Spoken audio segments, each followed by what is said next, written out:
중국 경제 성장 둔화 속에 부동산 버블까지 붕괴되면서 중국의 지방 정부들이 대부분 사실상 디폴트 상태에 빠졌습니다. 그러다 보니까 지방 정부들은 공무원 월급도 주지 못하는 일들이 속출하고 있고 대민 업무마저도 중단될 지경에 이르렀습니다. 부도 위기에 몰린 중국 경제 상황을 Y타임스가 짚어봤습니다. 지금 시작합니다.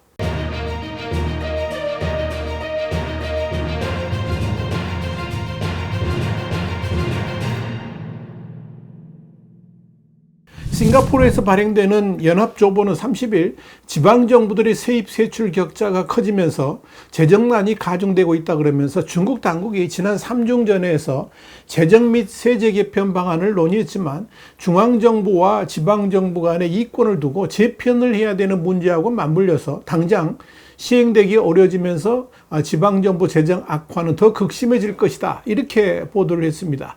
실제로 지방정부의 재정은 더욱 악화되고 있습니다. 중국 재정부가 지난 26일 발표한 최신 재정 수입 및 지출 수치에 따르면 올해 상반기 7달 동안에 중국의 일반 공공예산 수입은 전년 대비 2.6% 감소했지만 지출은 전년 대비 2.5% 증가해가지고 재정 수입 및 지출 부족액이 1조 9,800억 위안, 우리나라 돈으로 한 373조 1,500억 원에 달하는 것으로 나타났습니다.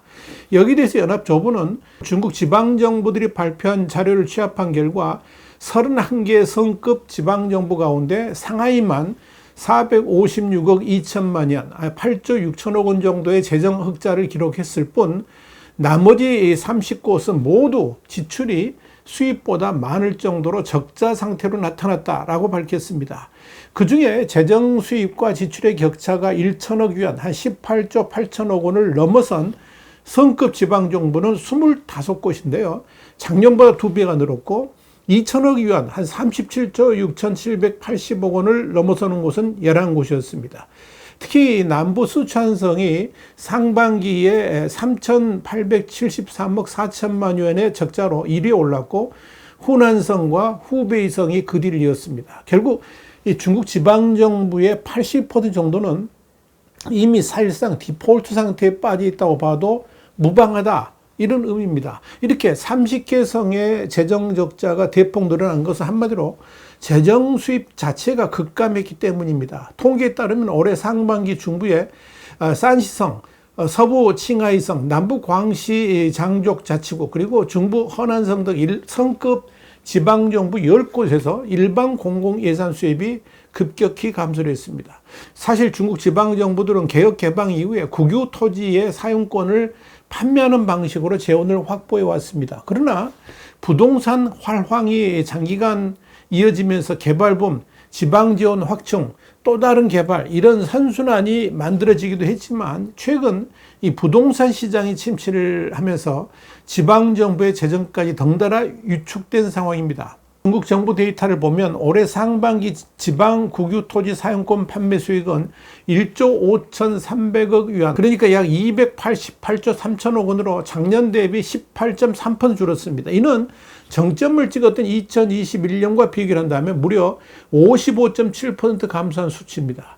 문제는 지방정부의 수입은 줄었지만 지출 압박은 여전하다는 점입니다. 연합조보에 따르면 올해 상반기 지방정부 공공예산 지출은 11조 8천억 위안으로 작년보다 0.9% 늘었습니다. 특히 재정 상황이 안 좋은 텐진의 정부 지출 증가율이 16.2%로 가장 컸고 시장, 그러니까 티벳 자치구도 지출을 13.6% 늘렸습니다. 이에 따라서 지방정부들은 올해 들어서 행정 지출 감축과 공무원 급여 삭감, 또 사업 편제 간소화 등의 조치를 잇따라 내놓으면서 허리띠를 졸라매자, 이렇게 외치고 있습니다. 특히 남부 충칭과 서부 간수성, 북부 내이먼구 자치구 등에서는 지방부채 리스크 해소를 위해서 솥을 부수고 철을 팔자, 그러니까 어떤 대가를 치르더라도 자산을 유동화하자, 이런 구호까지 등장했다는 겁니다.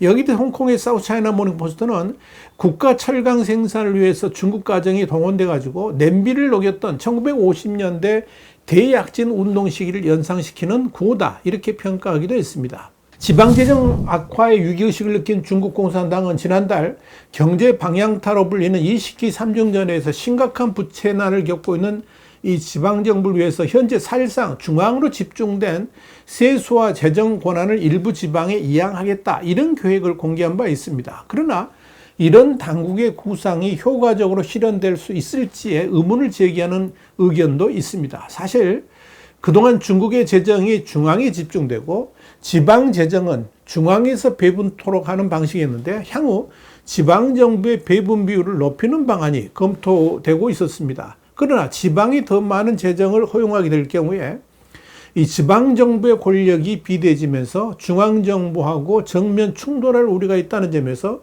난관에 부딪혀 있는 상황입니다. 여기에 대해서 싱가포르 국립대 동아시아 연구소 유홍 연구원은 중앙정부 지출이라는 처방은 재정과 세제 개혁이라는 큰 방향을 제시했지만 중앙재정 역량을 지방에 기울여주는 구체적인 비중이나 세목 등 문제에 관해서는 정량적 지표가 부족하다 그러면서 재정, 세제 개혁의 난점은 여전히 중앙과 지방의 게임으로 새로운 세금이 도입되지 않을 경우에 지방의 몫이 늘어난 만큼 중앙의 몫이 줄어든다라고 설명을 했습니다. 위 연구원에 이어서 중국 경제가 둔화된 상황에서 중앙재정 수입의 증가율도 떨어지고 있고, 마찬가지로 재정 압박에 직면했다 그러면서 고 리커창 전 중국 총리가 했던 이익을 건드리는 것은 때때로 영혼을 건드는 것보다 훨씬 어렵다는 말을 기억할 필요가 있다라고 지적을 했습니다. 연합조보가 지적한 대로 지금 중국 지방정부의 상황은 그야말로 막막하기 그지없습니다. 일반 기업이라면 31개 성시 중 30개가 이미 적자 상태에 이르렀다고 봐도 무방합니다. BBC는 지난 20일 중국 전역에서 공무원들이 월급을 받지 못하거나 대폭 삭감되어 지급되는 사례가 빈번하게 일어나고 있다 그러면서 이런 움직임은 중국 내 각종 기관 및 국유 기업들에까지 확산되고 있다고 전했습니다. BBC는 이어서 광둥성, 저장성, 장수성에서는 급여가 20에서 30% 정도 삭감되었고 경제적으로 발전한 지역일수록 삭감폭은 더 컸다 그러면서 이젠 금융기관 종사자들마저도 급여 삭감은 물론이고 이미 지급되었던 보너스를 일부 회수하기까지 했다, 이렇게 밝혔습니다. 이와 관련해서 무디스 애널리틱스의 경제학자인 해리 머피 크루즈는 BBC하고의 인터뷰에서 지방정부의 세수는 절반 수준으로 줄어들었음에도 공공서비스를 지속해야 한다는 어려움에 빠져 있다 그러면서 이런 어려움으로 인해서 지방정부들은 사실상 생존 가능성이 의심스러울 정도로 어려운 처지로 빠져들고 있다고 지적을 했습니다. 이와 관련해서 자유아시아 방송은 베이징과 가까운 텐진시도 일부 지자체 재정이 고갈돼서 공공교통, 청소 등을 담당하는 산하기관 직원 월급을 못 줬다 그러면서 허베이구 등 텐진시 산하 최소 4개 지자체가 재정이 어려워서 수개월째 월급을 못 주는 상황이고, 이에 한 공무원이 관내 사찰인 대비사 주지에게 시주돈이라도 빌려보려고 했지만 사찰도 사정이 어렵다 하면서 거절했다, 이렇게 전했습니다. 중국 내에서 재정 상태가 가장 나은 도시라고 말하는 상하이마저도 돈 빌리기에 급급하다는 소식도 전해졌습니다. 포털 사이트 왕의 한 블로거는 지난 7월 초에 익명을 요구한 상하이 재정국의 한 관리가 상반기 재정보고서 수지를 맞추기 위해서 시내 정안사, 용화사, 옥불사 등 사찰에서 100억 위안 한 1조 8,841억 원 정도의 단기 자금을 빌렸다라고 했다. 그러면서 그중 정안사가 48억 위안으로 가장 많은 돈을 빌려줬다라고 밝혔습니다. 물론 여기에 대해서 상하이시 재정당국은 곧바로 가짜뉴스라고 부인했지만 돈줄이 끊긴 지자체가 사찰에까지 손을 벌리면서 돈을 빌린다는 설이 끊이질 않고 있는 것이 현재 중국의 현실이다 하는 이야기입니다. 이런 상황에서 진짜 문제는 중국의 지방정부들이 겪고 있는 재정의 위기를 극복할 수 있는 방안이 전혀 보이지 않는다는 점입니다. 어느 정도라도 수습할 수 있는 유일한 방안은 중앙정부의 세수를 지방정부에게 대폭 이양하는 것입니다. 특히 지난해만 해도 1조 6,100억 위안에 이르는 소비세를 지방에 배정해 줄 수 있다면 턱없이 부족하긴 하지만 그럼에도 지방정부들의 숨통이 어느 정도 트일 수 있을 것입니다. 소비세는 부가가치세, 기업소득세, 개인소득세 등과 함께 중국의 4대 세금으로 꼽히는데 중국 전체 세수의 8.9%에 이를 정도로 비중도 큽니다. 대개 술과 담배, 화장품, 귀금속 및 보석, 정유차량, 그리고 골프채와 고급 시계, 요트, 전지 등의 사치품이나 환경오염 요인이 큰 상품에 붙는 세금입니다. 그런데 이 소비세의 지방정부 배분론이 거론되는 것은 4대 세금 중에서 나머지들은 모두 지방정부의 일부 배분이 되는데 소비세만 유독 중앙정부가 독차지하고 있어서 그런 겁니다. 또 하나의 방법은 세금 인상입니다. 그러나 그리 않아도 경제가 어려운 상황에서 세금까지 인상하게 되면 중국 인민들의 거센 반발, 특히 세금 징수의 주 대상자가 되는 공산당원들의 집중적 반발이 예상된다는 점에서 실제 세금 인상은 쉽지 않을 전망입니다. 그러나 지금 상황에서 당연히 지방정부의 중앙정부의 세금을 더 많이 할당해 주는 것이 맞지만 문제는 중앙정부 또한 재정 부족으로 허덕이고 있다는 점입니다. 실제로 중국은 전체 세수의 45%를 중앙정부가 나머지 55%를 지방정부가 가져가는 구조입니다. 그런데 재정 지출은 지방정부가 전체 85%로 훨씬 많습니다.